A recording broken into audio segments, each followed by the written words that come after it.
Right, I'm Josh from Compound Construction, starting some vlog video series where we're going to be bringing you some insights into build science and awesome details like this ventilated roof we have up here. I'll show you how we ventilate the roof and why it's important.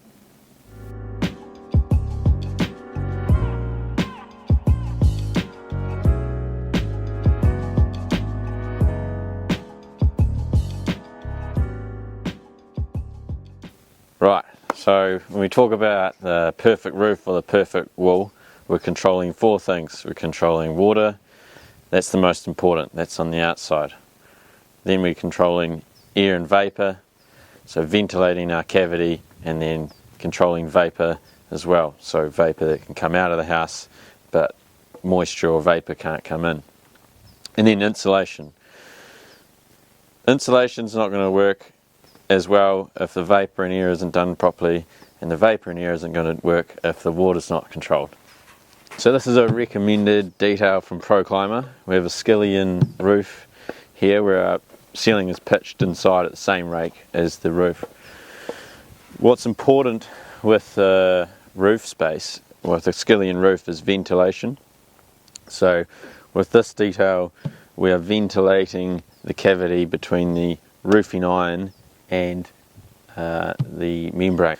Bit of a no-brainer really. It's like if you pitch a tent, you don't have the fly sitting hard down on your tent because you need that moisture to dry out.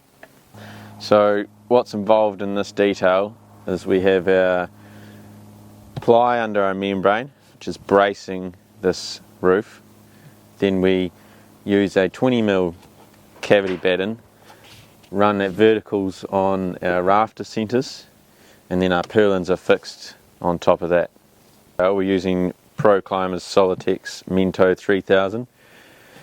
It's a vapor permeable membrane and an airtight membrane. We use a deep damp-proof coarse roll here that stops the roofing iron reacting to the treated timber.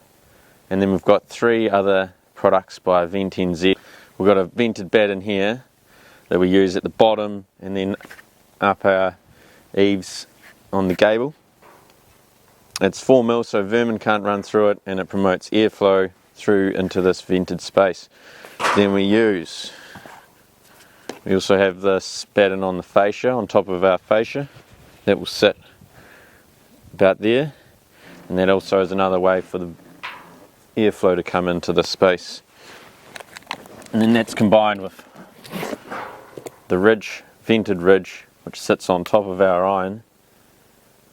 And there's another way for that if you picture this being, I'll do it this way, if you picture this being on top of the ridge, on top of our iron, so our iron's under here, and then our ridge flashing's over top, but our airflow can come up here into the roof cavity, just like when you open a window in your car in the back and there's no window open in the front, and you get that really jarring noise. You need a way for the air to come in and out.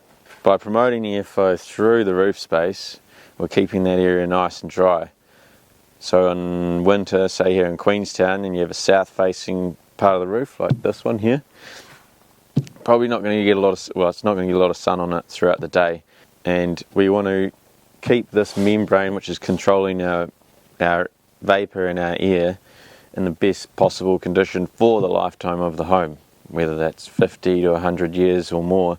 That's what it should be. So this detail promotes that airflow, keeps it dry, protects our insulation, and keeps that as thermally as efficient as possible. Done.